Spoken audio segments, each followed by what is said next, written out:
Los invito a acercarse. Dentro de un minuto vamos a comenzar con este evento, así que invitamos a la gente que está en el coffee que se pueda acercar y en un minuto comenzamos.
Hola a todos y todas, espero que se encuentren muy bien.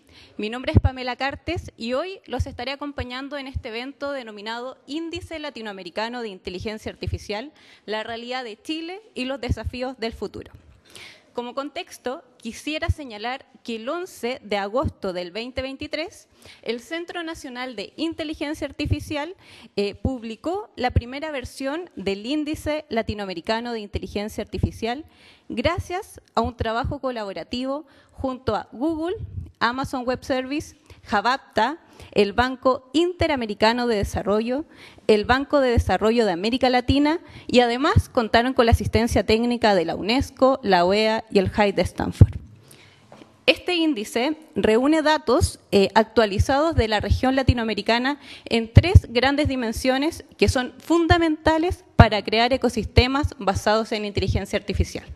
Estos consisten en factores habilitantes, investigación y desarrollo y también temas y aspectos para habilitar la gobernanza. Es por esta razón que hemos tomado como referencia este estudio y nos hemos reunido el día de hoy para reflexionar acerca de cuál es la realidad de Chile en temas de inteligencia artificial y cuáles son los desafíos y oportunidades futuras en este ámbito. Para comenzar, invitamos a Valentina Quiroga, gerenta de Desarrollo Humano de Fundación Chile, quien nos dará unas palabras de bienvenida. Un aplauso, por favor.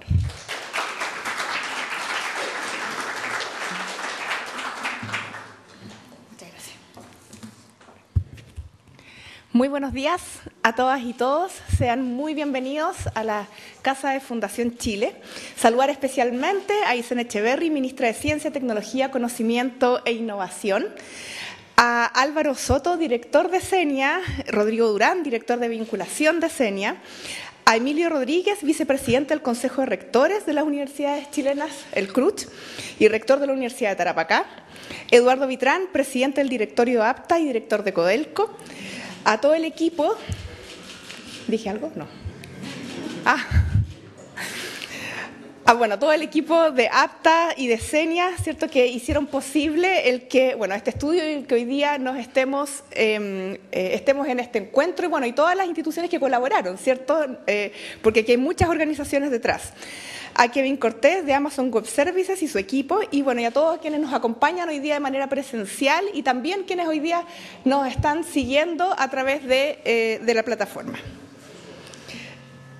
Primero, básicamente un saludo breve, ¿cierto? Para nosotros es agradecer la posibilidad de que este encuentro ocurra aquí en Fundación Chile, ser felices de ser anfitriones, ¿cierto?, de estas reflexiones que hoy día están semana a semana, ¿cierto?, y a mes intensificándose cada vez más, porque sin lugar a dudas hay muchas interrogantes respecto a qué es lo que nos depara el futuro con estas nuevas tecnologías. Reconocer el aporte de CENIA al generar este completo análisis de la situación actual de Latinoamérica y donde, y específicamente hoy día vamos a entrar en profundidad sobre Chile, ¿cierto?, donde se identifican desafíos comunes, ¿cierto? Particularidades, qué son las cosas que hemos avanzado y dónde quizás se visualizan los principales desafíos justamente para alimentar la toma de decisiones. Desde Fundación Chile estamos articulando ya desde hace algún tiempo varias iniciativas en torno a este tema. Como fundación hemos tomado la decisión estratégica de poder acompañar y apoyar a Chile en el desarrollo tecnológico, ¿cierto?, por los temas de transformación digital y tecnológica, y por lo tanto desde las distintas gerencias hemos ido trabajando estos ámbitos.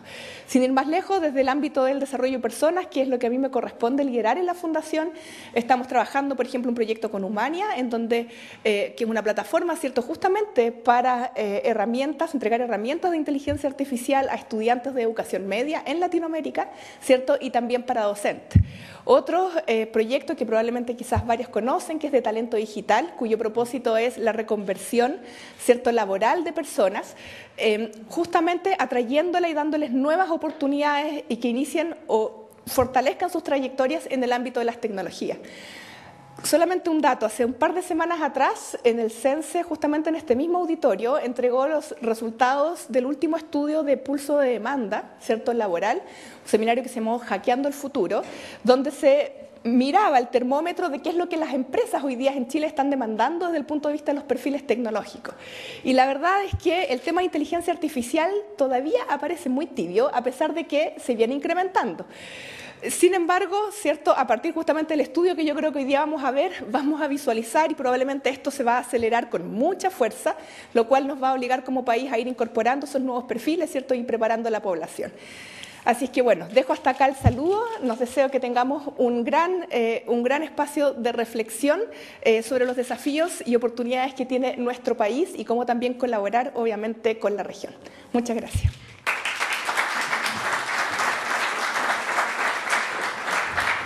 Muchas gracias, Valentina. Quiero invitar también a Varinka Farren, directora ejecutiva de Javapta.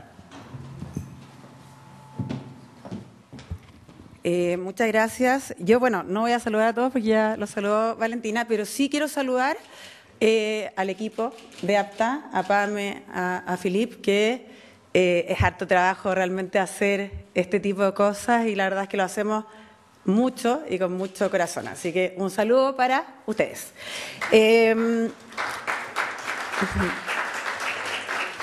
Y les quiero contar qué es un hub, ¿ya? Porque existen 3 hubs en Chile y generalmente me preguntan qué es un hub de transferencia tecnológica. Mi papá todavía no lo entiende, pero espero que ustedes lo puedan entender. Lo que nosotros hacemos es llevar tecnologías desde la academia al mercado. Nosotros en el Hub APTA somos 25 universidades. Somos muchas. De hecho, está la Universidad de Tarapacá dentro de las universidades del Hub. Y lo que hacemos son comercialización, o sea, tomamos tecnologías desde la universidad y las llevamos y las convertimos en un producto para que tengan un impacto. También hacemos desafíos con la industria, cosa que suena súper sexy, pero realmente es muy complejo de realizar. Todos quieren hacer Open Innovation, pero a veces muy pocas empresas quieren invertir o no están las soluciones y eso hay que hacer un match. También hacemos emprendimiento y dentro del emprendimiento tenemos un programa que se llama Builder, en donde el presidente de Fundación Chile es uno de los builders, así que estamos ahí todos medio relacionados, y generamos capacidades. Y pensamos el año pasado cómo y qué debíamos hacer para diferenciar y para apoyar nuevos desafíos y aumentar, digamos, la capacidad de vinculación y de llegar al mercado de nuestros productos, y así, o de nuestras tecnologías. Y así es como decidimos embarcarnos en la inteligencia artificial. De hecho, antes que saliera lo del ChatGPT. Entonces, ¿y por qué lo hacemos? Porque en realidad necesitamos crear capacidades habilitantes para que esto se produzca. Las universidades, el tema de transferencia tecnológica, y lo van a ver en lo que va a presentar Rodrigo, ¿cierto?, en el ILIA, en el Índice Latinoamericano de Inteligencia Artificial, es que tenemos capacidades, pero nos cuesta transferir tecnología, que es algo que pasa no solamente en el ámbito de inteligencia artificial, pero en ámbitos tecnológicos en general. Y nosotros queremos abordar esa barrera y hemos apostado por esta área. Así que, por lo tanto, para nosotros colaborar con el CENIA es súper importante. Esta es nuestra primera gran colaboración en este ámbito. Es importante saber dónde estamos. También dentro de lo que estamos haciendo hemos levantado un catastro de distintos investigadores de todo el país para saber quiénes están trabajando en el área de inteligencia artificial y en qué áreas. No solo eso, también, en conjunto con Senia, estamos haciendo un levantamiento de emprendimientos en el área de inteligencia artificial. Y la verdad es que acá, además de los problemas tradicionales que tienen los emprendimientos de base científica tecnológica, existen otros problemas que tienen que ver con la regulación y otras cosas que vamos a dar a conocer, esperamos, prontamente. Así que desde APTA estamos contentos de estar acá. Hemos lanzado un programa que se llama APTA 56. Se llama APTA 56 porque en el año 1956 fue el primer año que se acuñó el término de inteligencia artificial. Y hemos lanzado, además de esto, un programa y desafíos que se llama el Desafío CADAI, que lo estamos haciendo con una empresa que se llama NTT Data y que está apostando además por llevar más tecnología desde la academia al mercado. Y quiero terminar con algo que creo que es súper importante, que es que cuando hablamos con Rodrigo, nosotros hicimos una colaboración real, no solo digamos para la foto, sino de verdad traer ambas capacidades, las capacidades de investigación, de transferencia, etcétera, lograr mezclarlas, vincular, y ahora estamos acá con muchos más actores tratando en realidad de que Chile podamos llegar a ser referente en este ámbito. Entonces la colaboración es importante y los invito a todos a colaborar para lograr grandes cosas. Gracias.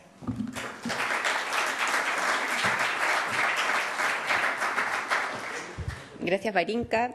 Siguiendo con el programa, quiero invitar a Kevin Cortés. Kevin es arquitecto de soluciones en Amazon Web Service. Ha desarrollado su carrera asistiendo y apoyando en América Latina a gobiernos y entidades de salud y de educación. La charla se titula el día de hoy ¿Cómo romper barreras con tecnologías de inteligencia artificial y machine learning en la nube? Gracias. ¿Cómo paso la diapositiva? Vale. Bueno, primero que todo, muchas gracias. Me pone nervioso estar acá en el estrado. Pero nada, agradecerles nuevamente la invitación en nombre de Amazon Web Services, acá a Rodrigo y a todo el equipo de Senia y a la Fundación Chile. Es mi primera vez que estoy acá visitando la sede, así que muy lindo y un gusto estar acá con ustedes.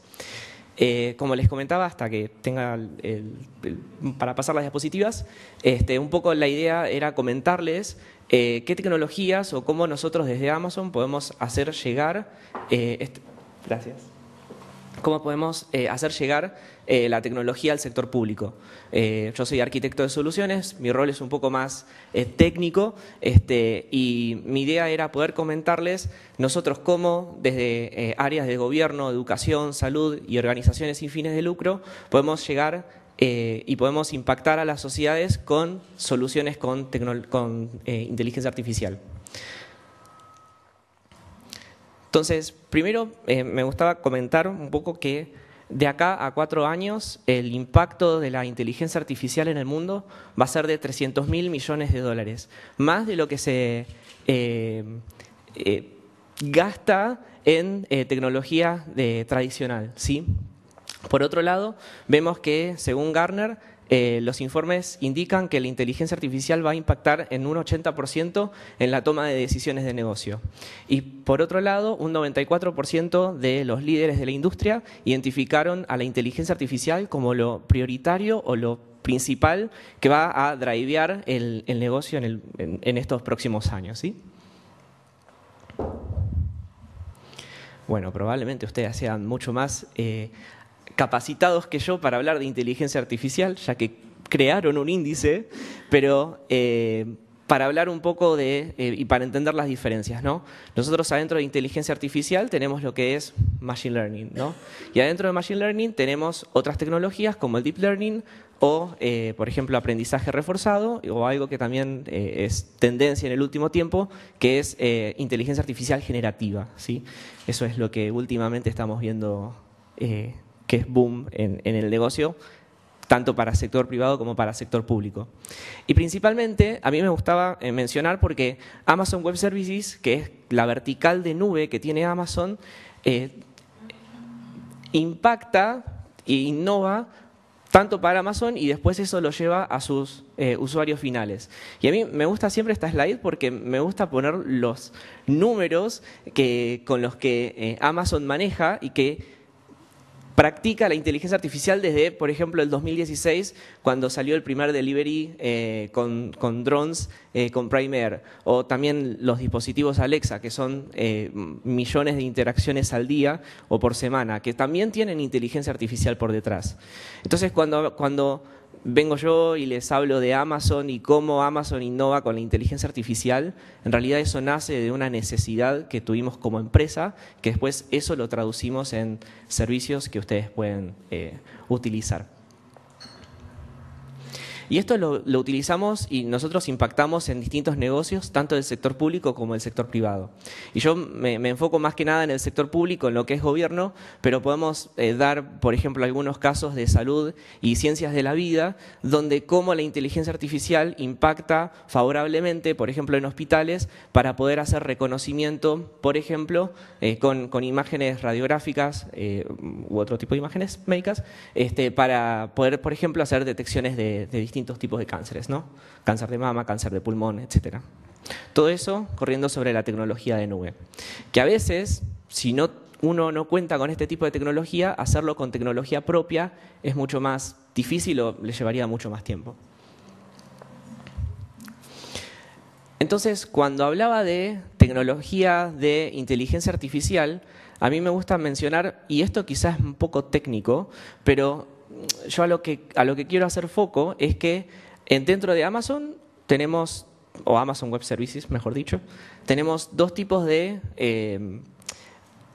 tecnologías. Unas que son mucho más administradas, por así decirlo, donde, por ejemplo, tenemos un cientista de datos o un científico que implementa Machine Learning y quiere manejar, yendo técnicamente, la cantidad de procesadores que tiene la máquina virtual. Bueno, eso lo puede hacer. Pero por el otro lado, y esto sucede también mucho en el sector público, que quieren utilizar inteligencia artificial y no saben cómo, o no saben por dónde arrancar. Entonces tenemos otro tipo de tecnologías donde le decimos, pásanos los datos, decinos qué querés inferir o averiguar, y automáticamente tienen esa inferencia dada, ¿no?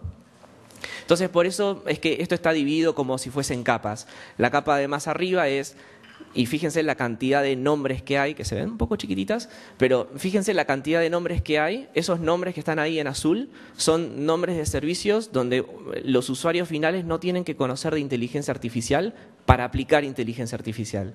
Y todo lo que está desde la capa rosa y la violeta de abajo ya son servicios un poco más avanzados para que aquel que quiere hacer inferencia o modelos propios de inteligencia artificial corriendo en la nube lo puedan hacer fácilmente.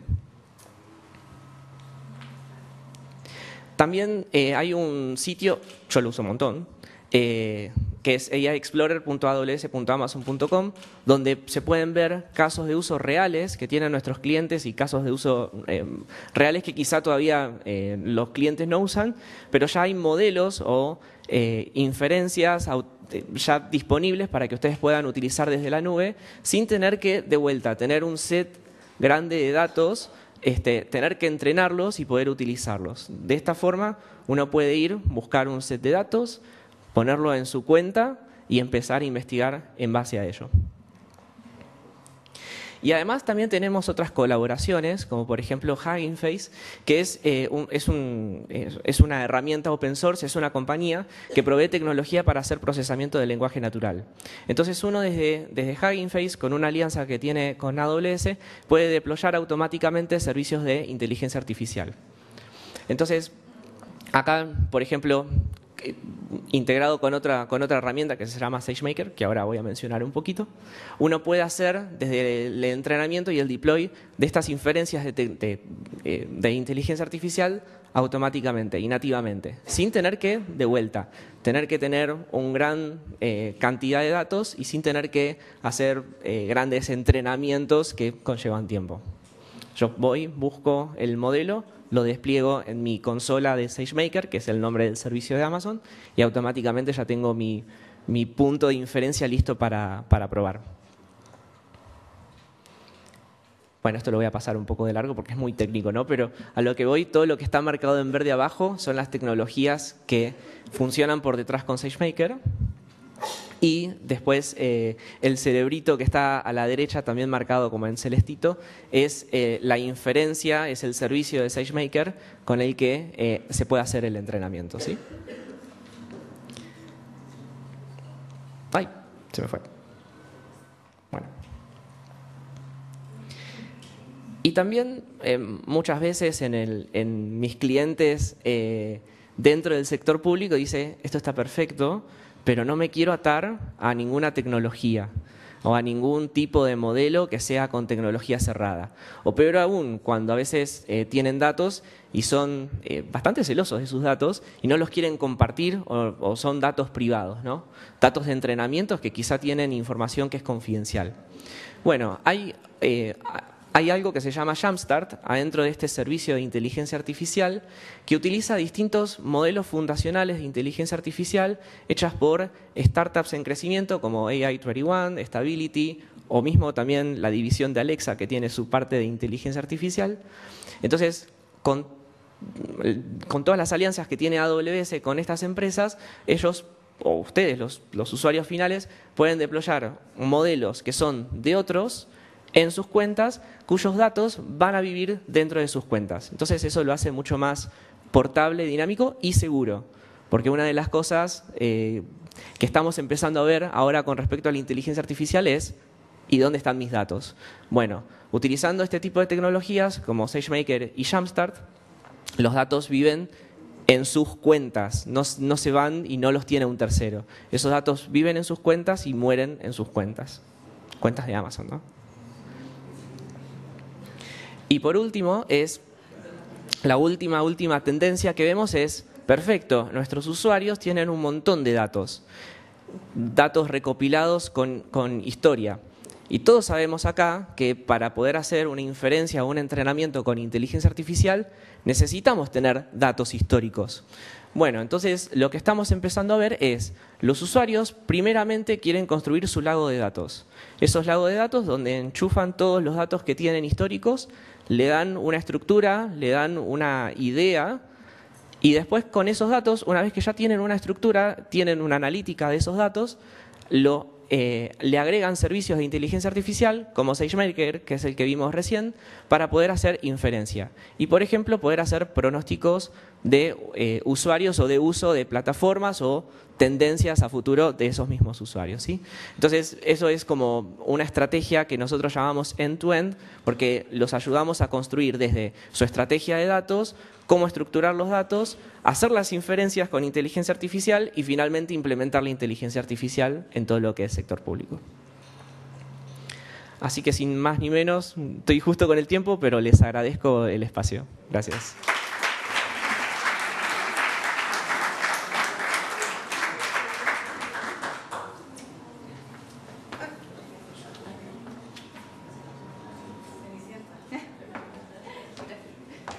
Perdón, un pequeño percance, pero ahora sí continuamos.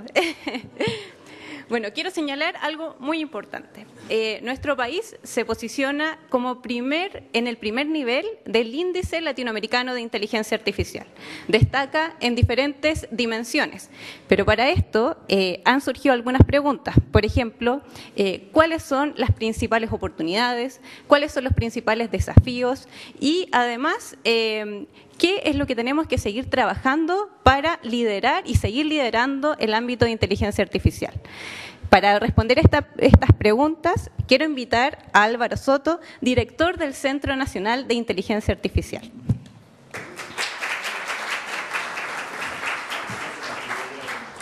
Bueno, buenos días. Muy contento de estar acá, especialmente en la presentación del Índice Latinoamericano de Inteligencia Artificial, pero hoy día principalmente haciendo un doble clic en lo que nos arrojó el estudio desde Chile.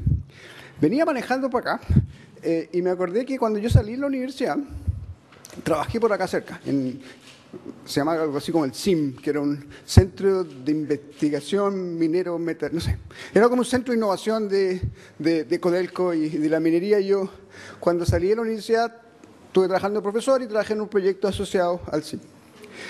Y me hacía la pregunta de cuánto había cambiado, ¿no?, el trayecto que hacía eso en ese tiempo, y como que no había cambiado tanto. De alguna manera, probablemente era más moderno todo lo que estaba alrededor, ¿ya? Pero no hay una gran revolución en términos de ese ambiente físico con el cual yo llegaba a este lado en esos momentos. Y sí, bueno, ¿qué es lo que ha cambiado principalmente? Esto es como, saqué la cuenta hace como 28 años, ¿ya? Pero dejémoslo en 25, ¿no? 25 años. Y algo que yo siento que sí ha sido revolucionario y que ha cambiado de ese momento, quizás no es en ese mundo físico, pero sí es ese mundo virtual, ¿ya? De hecho, hoy día probablemente ustedes van a estar mucho acá, y van a estar mucho en otro lado, de pronto ahí con los teléfonos. Y en ese momento eso no existía, ¿no? La Internet era una cosa como curiosa, ¿sí? Pero que no ha cambiado la vida, ¿cierto? Ha sido una revolución porque nos ha tocado diariamente a cada uno de nosotros y en los aspectos de los que quisiéramos imaginar, ahí está presente, ¿ya? Y eso nos dice un poco cómo esta tecnología, ¿cierto? En este caso, lo que es Internet principalmente, ¿cierto? Todo lo que sea las tecnologías móviles han impactado y han revolucionado nuestra vida. Y quizás hace esos 25 años atrás alguien estaba en un evento como este y decía, estas tecnologías van a revolucionar nuestra vida en los próximos 25 años, ¿ya? Y así fue. Pero hoy día me toca acá hablar con ustedes y decirte que tenemos la inteligencia artificial. Yo creo que ahora las revoluciones son hasta más rápidas, ¿eh? Yo creo que no van a pasar 25 años, sino que yo diría que 10 es muy razonable para esto, ¿no? Y probablemente en 10 años más nos vamos a juntar acá a celebrar, ojalá, los 10 años del Índice Latinoamericano de Inteligencia Artificial, y el discurso va a ser, en los últimos 10 años, la inteligencia artificial ha transformado nuestra vida, ¿ya? No tengo una bolita así como de cristal, ¿ya? Pero tengo como harta información, ¿no? lo que estoy haciendo, de que eso veo difícil que no ocurra, ¿ya? Y eso no habla de un desafío, porque esa historia, esos 10 años que vienen desde ahora a ese momento, se están escribiendo ahora, ¿ya? Y este índice lo que nos muestra es dónde estamos parados hoy día para escribir esos 10 años que van a impactar la vida de cada uno de nosotros, pero también de los nuevos chilenos, ¿cierto?, que se vayan sumando. Y es algo importante porque de nosotros depende qué caminos va a tomar esa revolución en términos de cómo nos impacte, ¿ya? Y el índice algo que dice es de que, mira, en términos latinoamericanos, Chile como que lo está haciendo bien, ¿no? Como que al promediar todas las cosas, Rodrigo nos va a dar un poco el detalle de eso. Hay cosas que de alguna manera no hemos hecho mal y que a nivel latinoamericano nos hacen estar en un buen pie, lo que, bueno, no es malo, ¿ya? Pero en eso también, de pronto pensé, estamos ahora acá en la Fundación Chile, ¿no? ¿Por qué hoy día estamos en ese lugar, ¿ya? Y estamos en ese lugar porque hace tiempo distintas organizaciones en nuestro país tomaron buenas decisiones, ¿ya? Y Fundación Chile ha sido una de ellas. Fundación Chile ha sido un elemento fundamental, ¿no? Y es bueno que está Eduardo ahora, que fue vicepresidente de Corfo, porque Corfo ha sido también algo extraordinariamente fundamental, ¿ya? Y está sentado, curiosamente, al lado de Aysén, casi al lado de Aysén. Aysén fue la directora o presidenta, no sé bien, de Fondesit, ¿cierto? Y hoy día es nuestra flamante ministra, ya, un lujo de ministra, así que también han sido fundamentales. Fondesit, Corfo, Fundación Chile, son el tipo de organizaciones que han hecho de que hoy día estemos en esa posición. Yo tengo harta, de pronto, interacción con colegas en esta área por mi trabajo, ¿ya? Y de pronto converso con colegas en Colombia, en Argentina, ¿cierto? Y les digo, oye, mira, estoy en Senia y esto, y ellos dicen, pero ¿y cómo haces eso? ¿Ya? Y de repente yo le empiezo a contar y típica la reacción es como así, ¿no? Es como que se quieren tapar la boca así porque como que de envidia sana, ¿no? Y de alguna manera eso es algo que estamos viendo ahora con la política de inteligencia artificial, que incluso trasciende gobiernos, lo cual es la forma correcta realmente de unirnos como país a hacer este tipo de cosas. Así que eso es como muy buena noticia. Ahora la noticia que también hay que tener conscientes de que a nivel mundial, ¿cierto? Igual tenemos un gap importante, ¿ya? Si bien a nivel de nuestra región estamos bien parados, a nivel mundial tenemos aún distintos desafíos en los cuales nos piden de alguna manera redoblar nuestra energía, especialmente en esta área que pareciera ser algo que va a cambiar y va a ser muy revolucionario para nuestra vida. Así que bueno, ahí está nuestro desafío, ¿ya? En Senia estamos con mucha energía de eso, además como toda esta organización. Muchas gracias Fundación Chile también por alojar este evento hoy día. Y espero que en 10 años más, ¿cierto?, la historia sea así, ¿no? Recordar este momento, el índice, y decir de que en los últimos 10 años la inteligencia artificial ha sido extremadamente positiva para mejorar la vida de cada uno de nosotros y de nuestros compatriotas en Chile. Muchas gracias.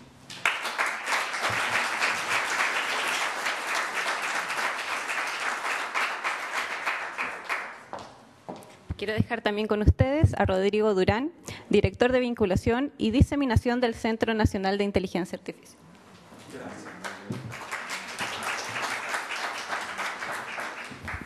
Hola, ¿cómo están?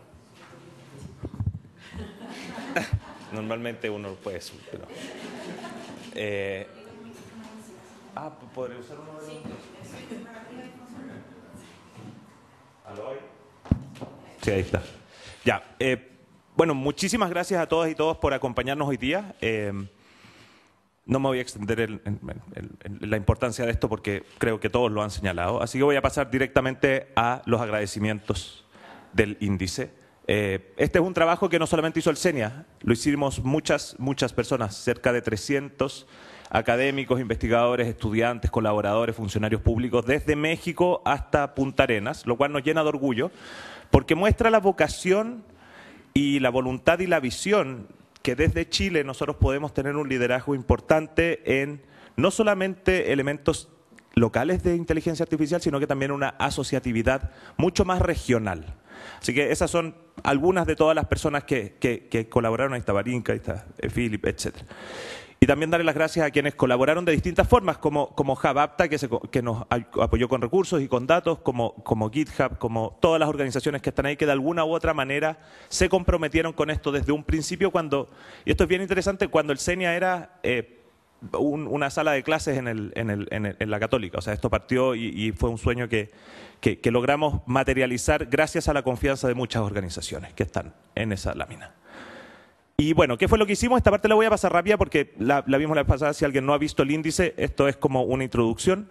Lo que nosotros hicimos fue tomar un diagnóstico de la situación del estado del arte y la práctica de inteligencia artificial en 12 países de la región, considerando el contexto de América Latina. Todos los índices que existen hoy día, del Stanford, Oxford, etcétera, etcétera, etcétera, no consideran lo que realmente sucede en América Latina, y eso es una complicación porque finalmente somos un apéndice y, como decía Álvaro, hay demasiada brecha. Entonces nosotros hicimos doble clic en América Latina. ¿Y cómo lo hicimos? ¿Cómo leer esto? El índice tiene 5 capítulos, hay 3 que son los que dan puntaje: factores habilitantes, investigación y desarrollo y adopción, y gobernanza. El primero son los elementos que permiten el florecimiento de un sistema de inteligencia artificial, de un ecosistema de inteligencia artificial. El segundo es la madurez de este ecosistema. Y el tercero es el entorno regulatorio, de institucionalidad, etc. Aparte de eso, el índice tiene 2 capítulos que no dan puntaje, pero sí son muy interesantes de leer desde nuestro punto de vista. El primero es sobre la percepción social de la inteligencia artificial y el segundo es respecto al futuro en un contexto local de América Latina. Y cuando ustedes lean esto y quieran entender cómo se asignan los puntajes y por qué Chile tiene el liderazgo que tiene, nosotros lo que hicimos fue capturar datos para una dimensión, que sería factores habilitantes, luego subdimensiones, después indicadores, y la capilaridad llega a nivel de subindicadores. Nosotros tenemos en el índice cerca de 60 subindicadores que componen los distintos indicadores y así sucesivamente. Entonces, ese es el dato que se captura. Estas son consideraciones metodológicas que, bueno, no vienen. Y ahora les quiero contar rápidamente por qué nosotros vemos a Chile en un liderazgo, pero el que parece ser un liderazgo bastante frágil. ¿Por qué frágil? Bueno, en factores habilitantes donde está nuestra mayor fortaleza es en conectividad, y esto responde a una importante penetración de Internet, 5G en un régimen comercial y una velocidad de descarga que supera todo el resto de los países de la región, elementos que son fundamentales para el desarrollo de inteligencia artificial. Eso nos posiciona 40 puntos sobre el promedio de la región. Sin embargo, tenemos una fragilidad en capacidad de cómputo. Recuerden que estábamos 40 puntos por encima de la región en conectividad. Sin embargo, acá estamos apenas 10 puntos por encima. Estamos en la 4ª posición regional. Y eso se traduce en que hay una baja presencia relativa de data center en Chile y además hay una baja presencia de supercomputadores. Y no hay ningún computador que tenga capacidad de cómputo salvo el acceso a través de la nube cómputo cognitivo para el uso de inteligencia artificial. Entonces, este es un elemento donde tenemos que ir poniendo atención.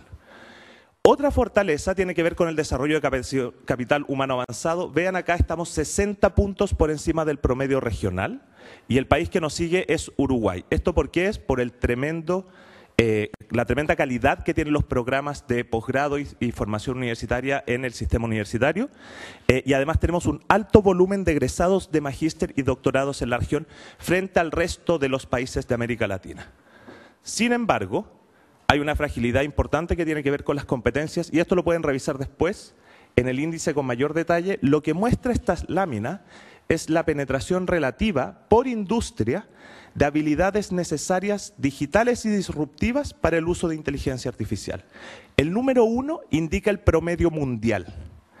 Entonces, ¿qué es lo que vemos acá? Vemos que para ciertos sectores que son fundamentales para la economía chilena, como transporte, logística o minería, o construcción, la penetración relativa de habilidades tecnológicas es menor que el promedio mundial. No del promedio de los países del hemisferio norte, del promedio mundial. Y por otro lado, otros elementos como proveedores de entretenimiento, que uno pensaría que no están tan asociados a la matriz productiva de Chile, tienen una penetración relativa más grande de habilidades tecnológicas. Entonces, este es un llamado de atención. Hay 21 industrias en el índice, ustedes las pueden revisar todas para Chile y para el resto de los países de América Latina, pero esto es un llamado de atención de cómo desarrollamos talento. Después, la gran fortaleza de nuestro país en general tiene que ver con su ecosistema académico. Es una comunidad académica grande. La línea azul es el promedio de Chile en esta lámina, en la cantidad de publicadores, o sea, de autores. Es una altamente productiva, si se dan cuenta, el anterior era cantidad de autores, esta es cantidad de papers o de publicaciones y de alto impacto. En fondo, es un ecosistema que tiene un impacto muy grande a nivel regional relativo. Sin embargo, tenemos un problema, una fragilidad que es la fuga de talento. La fuga de talento en América Latina, el promedio es la línea rosada que ven abajo sobre esa línea naranja. El promedio de fuga de talento en Chile es más alto que el promedio de la región. Algo está pasando ahí, probablemente tiene que ver con la calidad de la formación que hace que las personas tengan mayores ofertas desde afuera. Para ir cerrando, en la parte de inversión, lo que vemos acá es que estamos 15 puntos sobre la región en inversión privada.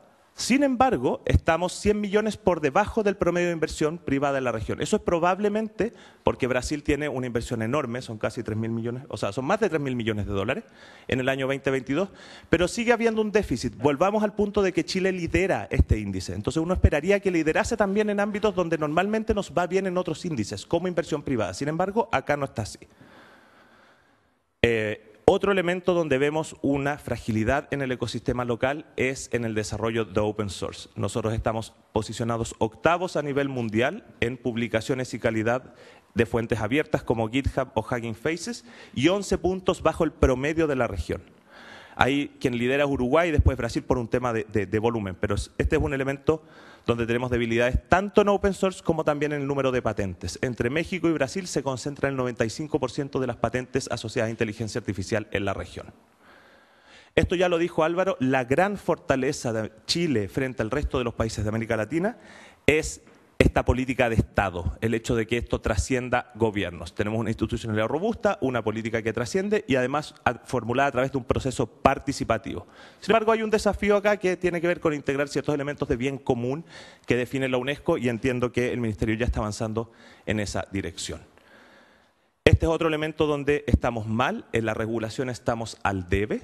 Tenemos una regulación específica que está pendiente, pese a que hay ciertos esfuerzos. El día lunes partió la discusión de un proyecto y la regulación relacionada también está desactualizada. Entonces, Chile es líder hoy, pero ¿cómo podemos mantenernos? Y aquí hay 4 sugerencias que salen del CENIA. La primera es desarrollar capacidad de cómputo local con energías limpias, aprovechar las ventajas comparativas de nuestro país. Lo segundo es mayores incentivos desde la academia para productividad open source en los estudiantes. Lo tercero es discutir una regulación mirando la perspectiva, con perspectiva local, pero mirando experiencias de la región. Y la cuarta tiene que ver con democratizar el conocimiento a través de formación y divulgación, es decir, entrar no solamente en programas de formación de personas, sino que también de comprender esta tecnología. Eso es todo. Muchísimas gracias y los dejo a continuación con lo que sigue del panel.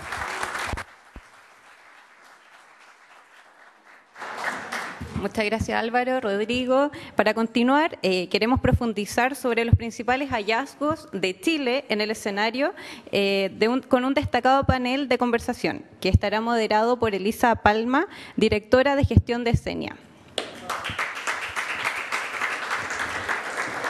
También queremos invitar a la ministra de Ciencia, Tecnología, Conocimiento e Innovación, Aysén Echeverri. A Eduardo Vitrán, presidente de Javapta y director de Codelco. A Emilio Rodríguez, rector de la Universidad de Tarapacá y vicepresidente ejecutivo del Consejo de Rectores CRUT. Y a Marcela Colombres, directora de Aprendizajes para el Futuro de Fundación Chile.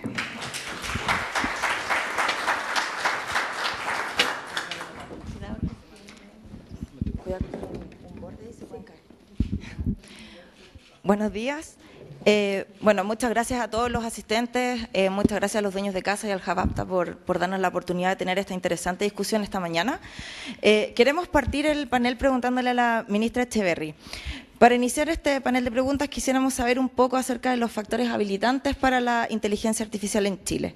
En el 2021 se promulgó la denominada Política Nacional de Inteligencia Artificial. ¿Cómo hemos avanzado desde entonces y cómo podemos relacionar esta política con el índice latinoamericano de IA? Muchas gracias. Ahí sí. Muy buenos días a todos y a todas. Gracias por la invitación a la Fundación, al Senia, al Hub. Muchas gracias por considerarnos en esta actividad. Efectivamente, bueno, nosotros desde el Ministerio recibimos este trabajo con mucho entusiasmo. A mí me tocó ser parte del equipo que trabajó en la política de inteligencia artificial durante el gobierno anterior, y con Álvaro pudimos compartir esas discusiones. Y también me tocó desde la NID promover los primeros instrumentos que estaban orientados a inteligencia artificial y por lo tanto tengo una posición, creo yo, bastante privilegiada para poder ver esta evolución en el tiempo. Y lo que uno percibe y intuye creo que se ve muy bien reflejado en este índice, ahora sí no desde la intuición, sino que desde los datos propiamente tal. Y eso tiene un valor bien importante, primero porque nos permite hacer algo que no hacemos mucho en Chile y que es importante, que es reconocer que lo estamos haciendo bien y que tenemos buena calidad de ciencia, tenemos capacidades de transferencia, tenemos universidades que son robustas, tenemos una industria que está interesada en innovar y eso el índice lo refleja creo que bastante bien y hay que decirlo y hay que repetirlo y tenemos que creernos un poco el cuento también. Y lo segundo es que como en cualquier área, ¿verdad? Hay desafíos pendientes y hay algunas tuercas que apretar y hay algunas cosas que corregir y fomentar. Y el índice nos permite tener esa orientación, ¿verdad? Lo mencionó Rodrigo en su presentación, las características en términos de capacidad de cómputo, lo que tenemos, los desafíos que tenemos en materia de open source y datos abiertos, donde también se ha avanzado como política de Estado en los últimos años, pero claramente nos falta. Y probablemente la capacidad que también desarrollamos en nuestra industria para que absorba talento, o sea, que pueda contratar a personas más expertas en materia de inteligencia artificial e innove desde ahí.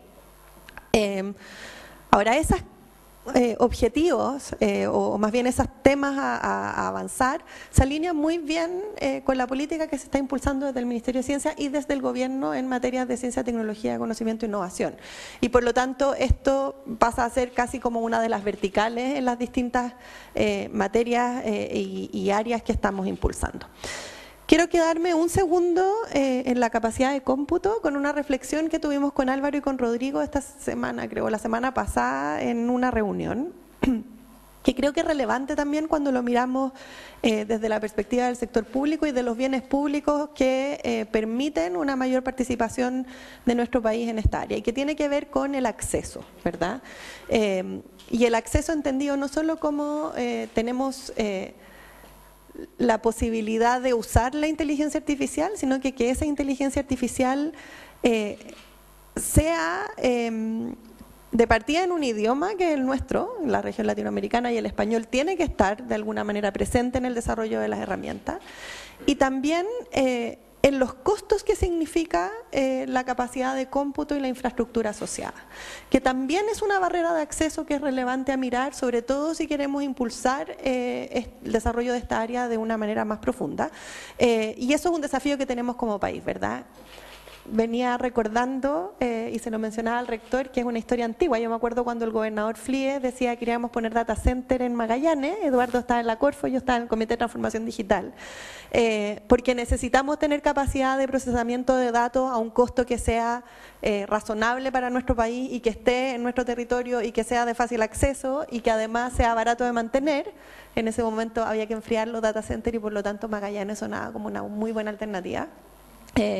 Hoy día hemos avanzado varios años desde esa época y tenemos la capacidad de contar con energías renovables en el norte, tenemos nuevos desafíos en materia de cómputo y tenemos universidades interesadas en participar en ese proceso, que es probablemente cosas de las que va a contar el rector, y que por lo tanto, de nuevo, oportunidades que están ahí, que como país podemos tomar y que se apoyan en una política de Estado que se ha mantenido en el tiempo.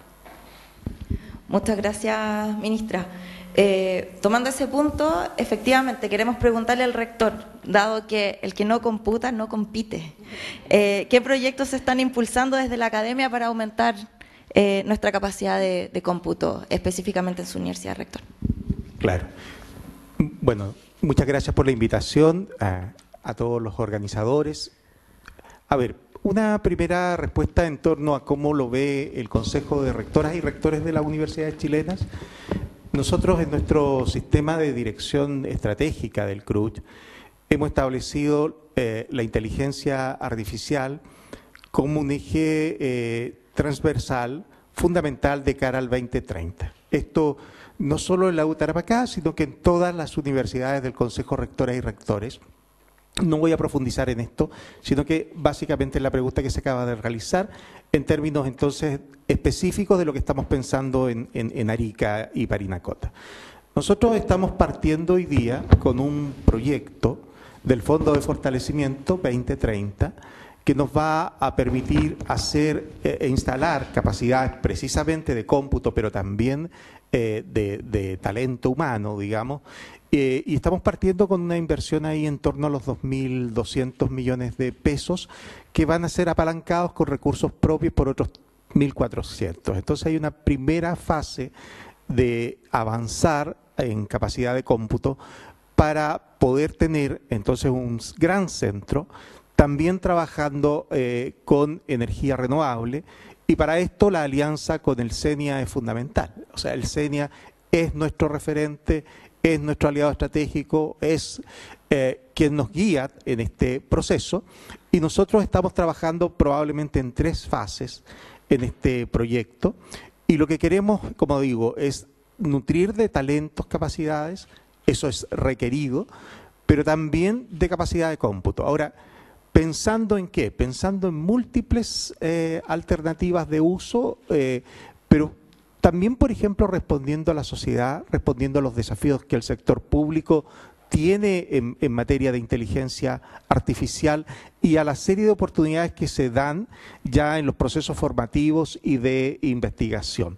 En consecuencia, estamos, por ejemplo, con este proyecto. No es el único proyecto.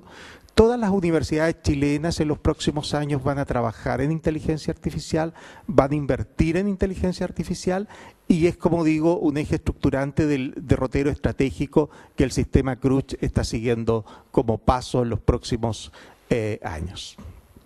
Muchas gracias, rector. Y en ese mismo sentido, Eduardo, la innovación aparece como un elemento fundamental para impulsar la economía de un país, mejorar la competitividad y promover la diversificación de la matriz productiva. En ese sentido, ¿qué papel juega la inteligencia artificial? ¿Se realiza innovación con IA en Chile? Buena pregunta. Bueno, en inteligencia artificial hay distintos ámbitos. El Machine Learning y su capacidad predictiva es probablemente la que tiene un potencial de impacto en términos de innovación en las empresas, de aumento de productividad y de sustentabilidad más significativa. ¿Y cómo estamos en eso? Bueno, la adopción todavía es incipiente. Hay algunos sectores en los cuales se ha avanzado, no tanto en la capacidad predictiva del Machine Learning, sino que en interacción con los clientes, en chatbots y esquemas de ese estilo, en promoción, es decir, de vinculación con los clientes. Los sectores que tienen mayor uso hoy día son el sector financiero, es el retail y muy enfocado al ámbito comercial. Bueno, el financiero también empieza en lo que es scoring de riesgo de crédito un poquito. Ahí hay una capacidad predictiva y de aprendizaje de máquina. Y obviamente las empresas de tecnología. Esos son los tres sectores en que hay mayor uso. Pero se mostraba en el indicador, ¿no es cierto?, que uno esperaría un uso muy importante porque esto es disruptivo, el potencial, esto es revolucionario en términos de la posibilidad de generar impacto en nuestras industrias. El uso es muy incipiente. Y voy a dar un ejemplo que me ha tocado empezar a entender mejor. Uno diría, bueno, ¿cuál es nuestro principal sector productivo? La minería. La minería es el principal sector productivo. ¿Cuál es el uso que se hace en la minería en general? Hay algunos usos, por ejemplo, en los procesos de exploración minera, la inteligencia artificial empieza a desafiar las preconcepciones de los geólogos. Y por lo tanto, no es que se prescinda de los geólogos, sino que se complementa con información que es muy simple, es ver dónde hubo descubrimientos interesantes y tener un conjunto enorme de información, de muchas capas. Y uno entonces empieza a ver cuáles son los factores que te generan una mayor probabilidad de encontrar algo. Entonces yo oriento los sondajes, que es lo más caro, en base a esa información y el conocimiento de los geólogos. Ahí se está usando. Hay uso en la minería hace varios años de algunos proveedores de la minería en mantenimiento predictivo. Hay una empresa, Bailac, por ejemplo, que hace varios años hace mantenimiento predictivo en neumáticos.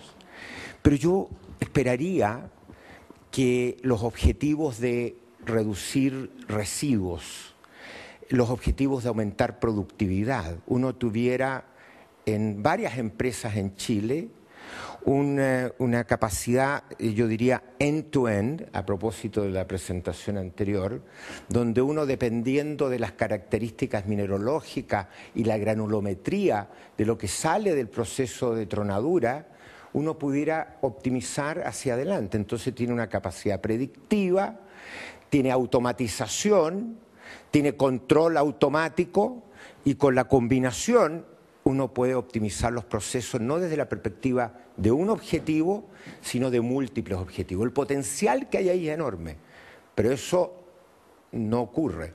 Y no ocurre en general en el sector de manufactura y en la mayoría de las industrias. ¿Y cuál es el problema? ¿Hay data? Por supuesto que hay datos. De hecho, hay centros de control automático y le llega enormes cantidades de datos. Pero las operaciones en general son silos. Entonces llegan datos de silos. Entonces no hay una visión integrada de todos los procesos. Y esto ocurre en muchas industrias. En la salmonicultura hay una penetración, pero también está ocurriendo lo mismo. Hay silos. Entonces, si uno empieza a hacer una gestión integrada, optimizada, requiere transformar los esquemas de gestión. Requiere cambiar el rol que los distintos actores juegan en la cadena. Le cambian los bonos. Entonces, al final esto es un cambio organizacional muy profundo, si uno quiere plenamente aprovecharlo. Y en segundo lugar, es un cambio cultural, porque efectivamente lo que se requiere es que los datos bien estructurados, con capacidad predictiva, desafíen nuestras creencias. Y eso es un tema cultural. Entonces, hace poco en Harvard Business Review decía, el problema no es la tecnología. Tampoco, aunque sí lo es un poco el capital humano sofisticado, pero el problema es la cultura. Entonces, ahí es donde está el gran desafío. Y el potencial de cambio y de impacto es enorme. Primero, en los ámbitos de operaciones, pero después en cambio de los modelos de negocio. Estamos partiendo y un tema. La productividad científica es muy alta, pero la irradiación hacia el ámbito de la innovación en el sector empresarial todavía es muy mínima, es mínima. Entonces el desafío es cómo avanzamos en transferencia y en innovación desde el mundo académico para influir e impactar los distintos sectores productivos en los cuales Chile debe avanzar. ¿Vamos a diversificar la matriz productiva? No estoy seguro, esto tiene un impacto de mejoramiento de operaciones muy grande, pero podemos sofisticarla, generando atributos de sostenibilidad, por ejemplo, y eso puede ser muy interesante. Productividad, sostenibilidad, especialmente con las capacidades predictivas y luego prescriptivas que ocurren a través de la inteligencia artificial. Muchas gracias, Eduardo. Muy interesante este análisis. Marcela, ante lo que mencionaba Eduardo sobre el cambio cultural que tenemos que enfrentar y una transformación social la transformación social que está generando la inteligencia artificial y su impacto en el mundo laboral, ¿cuáles creen que son las competencias que tendrán prioridad en la educación dentro de los próximos años en este contexto? Gracias por la pregunta. Bueno, sin duda que tenemos grandes desafíos y oportunidades en el área de educación. Creo que sin duda la inteligencia artificial en el ámbito educativo puede ir como a dos aspectos, ¿no es cierto? Hay grandes oportunidades en lo que es la gestión del quehacer del docente, donde puede aliviar su carga, por supuesto. Y ahí, en el fondo, ¿cómo ocupamos estas horas no lectivas? ¿No es cierto? ¿Cómo, con este tiempo que vamos a quedar libres, gracias a la inteligencia artificial, volvemos como a los aspectos fundamentales de lo que es ser un ser humano y qué queremos, qué competencias queremos desarrollar en niños, niñas y jóvenes? Entonces, creemos que tenemos una gran oportunidad ahí, porque a medida que vamos aumentando esta eficiencia, vamos a tener más tiempo en desarrollar competencias y habilidades del siglo XXI para la vida, ¿no es cierto?, para el presente y para el futuro de niños y niñas. Competencias que, como decía Álvaro, son las competencias que vamos a mirar atrás en 10 años más y vamos a decir cuáles eran esas. Entonces, ahora estamos en una ventana importante para hacer la reflexión de cuáles son esas competencias fundamentales que queremos desarrollar en niños y niñas. Alguna de ellas yo creo que promueve muy bien, por ejemplo, el programa Explora del Ministerio que me tocó dirigir hace tiempo y muchas organizaciones, ¿no es cierto?, de la sociedad civil, competencias que tienen que ver, una de las más centrales creo yo que es la curiosidad. La curiosidad que promueve a niños y niñas a siempre estar aprendiendo, a como encender esa llama que hace que ellos puedan aprender por sí solos, el aprender a aprender y también el aprender a ser a través de la creatividad, de la colaboración y sin duda el juicio crítico. Y también cómo vamos potenciando todo lo que tiene que ver con la formación de ciudadanía digital que se ha impulsado acá desde Fundación Chile hace muchos años y cómo promovemos también las reflexiones en torno a la ética. Entonces creo que hacia allá va a ir todo lo que tiene que ver el desarrollo de estas competencias. Estamos viviendo un momento bien especial en este mes, que es el cierre de los congresos pedagógicos y curriculares que impulsa el Mineduc. Y es una ventana que como sociedad tenemos para pensar qué queremos enseñar en las aulas, el cómo y el dónde y el cuándo. Entonces, creo que es muy importante. Ayer hicimos esta reflexión acá en Fundación Chile y es uno de los miles de congresos, han participado hasta el momento más de 500.000 personas y es un momento como muy importante a nivel ciudadano donde podemos todos opinar qué es lo que queremos. Y tomar este salto en la innovación educativa que tanto falta, ¿no es cierto? Yo miraba como ¿no es cierto?, se mostraba estos avances en lo que es el mundo de la entretención, de las empresas, de los negocios, pero en la educación todavía nos falta impulsar de manera acelerada la innovación educativa y que el docente tenga este espacio para poder ser el líder que debe ser en las aulas. Así que sin duda tenemos una gran oportunidad que yo creo que tenemos que tomar ahora. Gracias, Marcela. Ministra, tomando el punto que acaban de mencionar, ¿cómo se puede acercar la inteligencia artificial a las próximas generaciones, tomando en consideración lo que acaba de decir Marcela? A ver, quiero hacer dos reflexiones. Lo primero es que yo creo que en muchos casos ya se acercó. O sea, uno conversa con estudiantes de colegio. En general, cuando nosotros vamos a regiones, hacemos alguna actividad en el colegio sobre inteligencia artificial en alguna escuela y la gran mayoría ya usa ChatGPT como una herramienta habitual para hacer tareas, para estudiar, para lo que sea. Lo que no es necesariamente bueno ni necesariamente malo, pero sí es algo que hay que mirar y hay que preocuparse y hay que entender que funciona. El Ministerio de Educación dio un primer paso en esa dirección con las guías pedagógicas para el uso de ChatGPT en el aula, que si no lo han visto se los recomiendo mirar, está publicada en internet, que es bastante sencilla y va muy en la lógica de lo que decía Marcela, de apoyar el proceso educativo y las tareas que son reemplazables en el fondo del docente, con el objetivo de dejarle mucho más tiempo para otras actividades docentes que son complementarias. Y es un paso que creo que es interesante de mirar y que va a tener un efecto inmediato en las escuelas en general. Esto es lo primero. Pero lo segundo, y creo que la Marcela le da, pero así en el clavo, que tiene que ver con la comprensión de qué es lo humano y cuál es el componente de lo humano que tenemos que resguardar, que tenemos que visibilizar, que tenemos que formar en las escuelas para que efectivamente estas herramientas, la inteligencia artificial y la que venga después en el fondo y las que ya existen, sean herramientas donde los jóvenes son usuarios y son usuarios empoderados y son actores respecto del uso, diseño y aplicación de esas herramientas. Y esa reflexión no la hemos dado. Creo que no la hemos dado como país. Y ya que estoy acá en la Fundación Chile, voy a aprovechar el tiro de pasar el dato. Desde el Ministerio nos interesa mucho hacerlo y hablemos después para ver cómo podríamos armar algún grado de colaboración en esa materia, que no tiene tanto que ver con la herramienta misma. Yo creo que tenemos buenas capacidades en el CENIA, la radiografía nos ayuda mucho con eso, pero la contracara, que es lo humano, es algo que creo que todas las instituciones que estamos involucradas en comprender la inteligencia artificial debiéramos ponerle atención también y que no se nos pase el tren. Eso. Muchas gracias. Esto es educación escolar, ¿no? Lo que estábamos hablando recién. Pero en términos de investigación, rector, el índice ubica a Chile en primer lugar y por sobre países como Brasil, Uruguay y México. ¿Cuáles son los desafíos y acciones que se están tomando desde la academia para incentivar la generación de conocimiento en inteligencia artificial?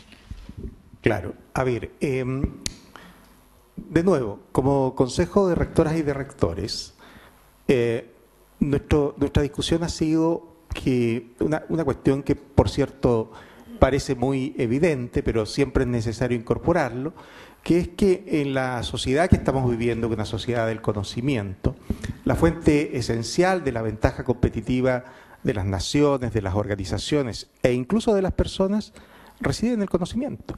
Entonces, la cuestión es entonces cómo se gestiona el conocimiento para que efectivamente, porque el conocimiento no son datos, el conocimiento es algo más que datos, es datos con inteligencia, ¿no? Y entonces la gestión del conocimiento, la creación de conocimiento con inteligencia artificial probablemente genera una serie de beneficios importantes en términos de densidad, en términos de rapidez, en una serie de beneficios que se evidencian, como también yo creo que no solo en el construir conocimiento, crear conocimiento, sino en el aplicar este conocimiento y el compartir el conocimiento. Esa es la base conceptual sobre la cual nosotros hemos estado estableciendo este eje estratégico, y naturalmente que esto tiene impactos en diferentes dimensiones. Una es la dimensión de la formación, desde luego, otra es la dimensión de la investigación. No solo la teórica, sino que también la aplicada. Y yo creo que ahí es donde en Chile y en el sistema universitario nosotros debiéramos fortalecer, robustecer un trabajo más intenso, creo yo, en lo que es investigación aplicada. Es muy cierto lo que señala Eduardo, nosotros tenemos una productividad enorme por cada académico en nuestro país. Ahora, pero ¿cuánto de eso se aplica? Esa es otra cuestión, digamos, ¿no? Y entonces allí hay un elemento, yo creo, donde tenemos que avanzar significativamente. Nosotros lo tenemos detectado. Ahora, Chile en educación superior, voy a tratar de no extenderme demasiado, pero Chile en educación superior es un sistema muy capitalista, de mucho capitalismo académico, donde se compite por recursos, se compite por proyectos, se compite por académicos, se compite por estudiantes, se compite incluso por el aporte fiscal directo. Entonces, los mecanismos de evaluación e incentivos son determinantes. ¿Por qué nosotros trabajamos hoy día, por ejemplo, con papers, WOS? Porque nos miden por eso, nuestro aporte fiscal directo está asociado a esto, la acreditación está asociado a esto. ¿Y por qué hoy día tienen que ser Q1 y Q2? Porque, de nuevo, ¿no? Entonces, creo que esta integración, esta coordinación con otros actores resulta fundamental. Y creo que el trabajo que se está haciendo hoy día desde el Ministerio de Educación, particularmente desde la Subsecretaría de Educación Superior, y por cierto, desde el Ministerio de Ciencia, Tecnología, Conocimiento e Innovación, es muy importante para avanzar y profundizar lo que se hace en materia de investigación en Chile. En Chile hay grandes talentos, hay capacidades, las universidades del Consejo de Rectores son las mejores universidades del país, ahí están las mejores universidades del país, pero además en cada región del país están las mejores universidades y esas son del CRUCH. Y creo que en la medida que hemos evidenciado este desafío, nosotros lo estamos incorporando. Tenemos que dialogar entonces con políticas públicas y tenemos que dialogar entonces con otros actores que son quienes nos evalúan finalmente para empujar esto con un sentido de dirección. Y termino señalando que también hay un impacto en lo que se puede hacer para resolver problemáticas de la sociedad, desde las problemáticas productivas, sin perder de vista que también hay un área de servicios que es muy importante y los servicios públicos juegan un rol fundamental para el desarrollo del país. Gracias. Muchas gracias, rector. Con esa respuesta necesitamos despedir a la ministra Aysén y al rector Rodríguez porque tienen otra actividad y seguimos nosotros con la segunda ronda de preguntas.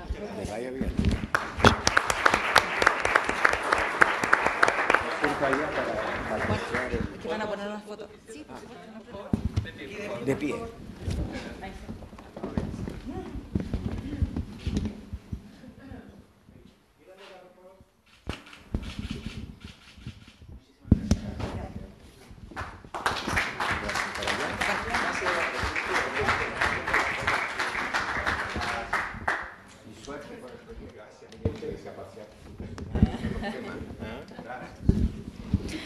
Eduardo, siguiendo lo que comentaba el rector Rodríguez, ¿qué beneficios tiene para las diferentes industrias incorporar capital humano avanzado en inteligencia artificial?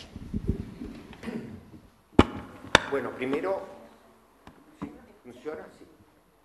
Sí.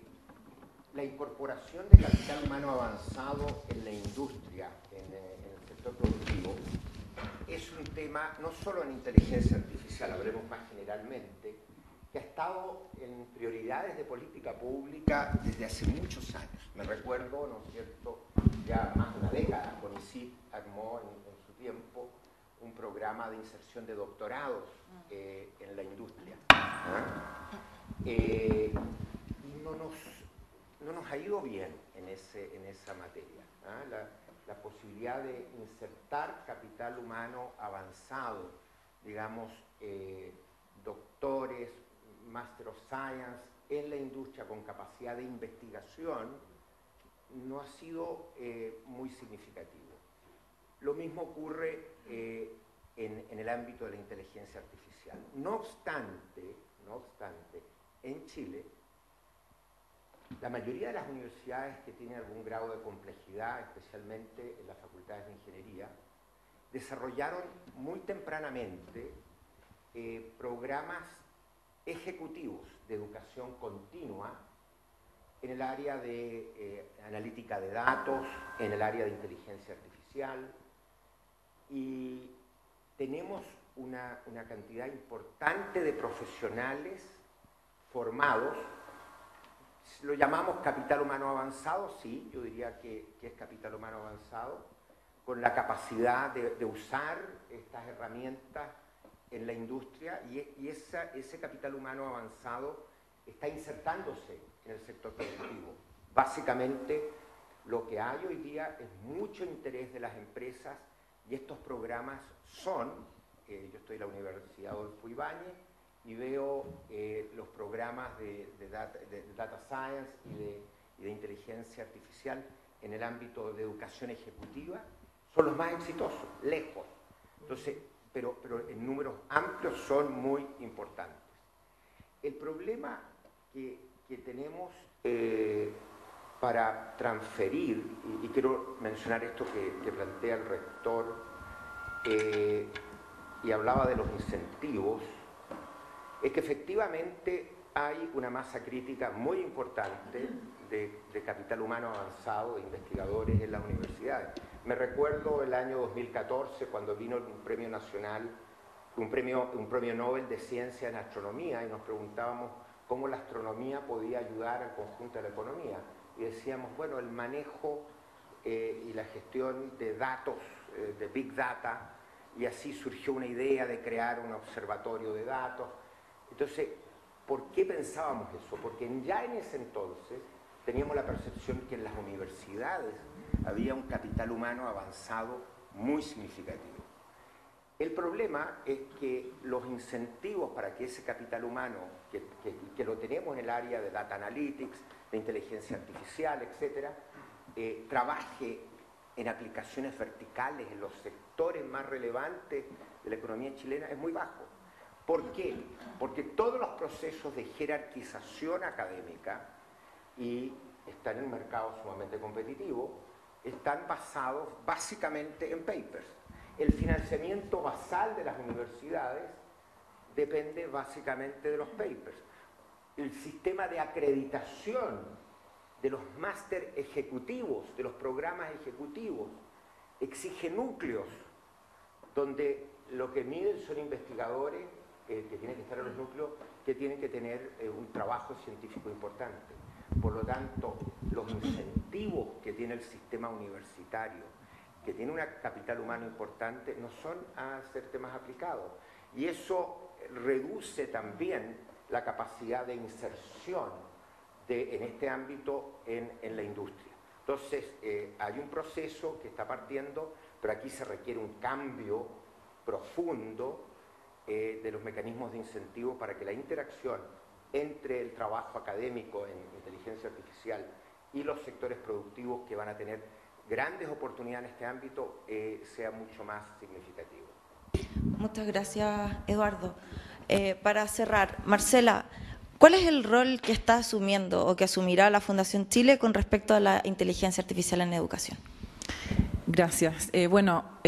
Como comentaba Valentina anteriormente, la Fundación Chile ha tomado la decisión de jugar un rol clave en este ámbito, y hace tiempo viene impulsando, ¿no es cierto?, lo que es la educación digital con la Fundación CODEA, en conjunto Fundación Chile y otros actores, en lo que es talento digital, ¿no es cierto?, en lo que tiene que ver con la reconversión laboral.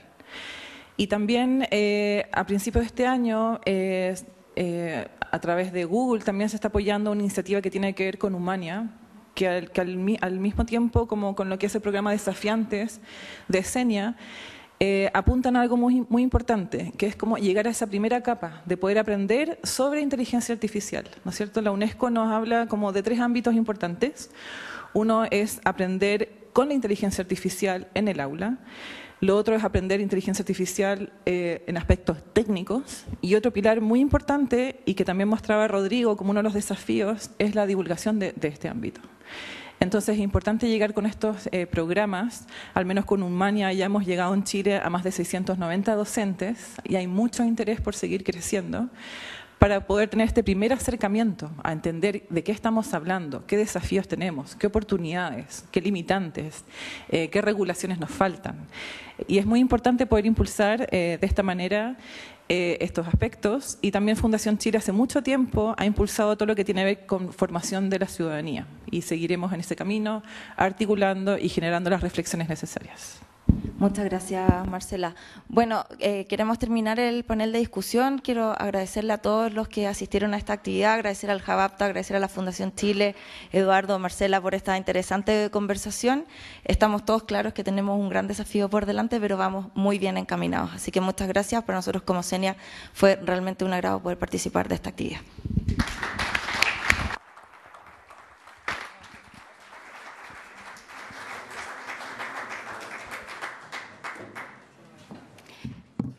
Bueno, muchas gracias al panel de expertos por esta interesante conversación y sus puntos de vista.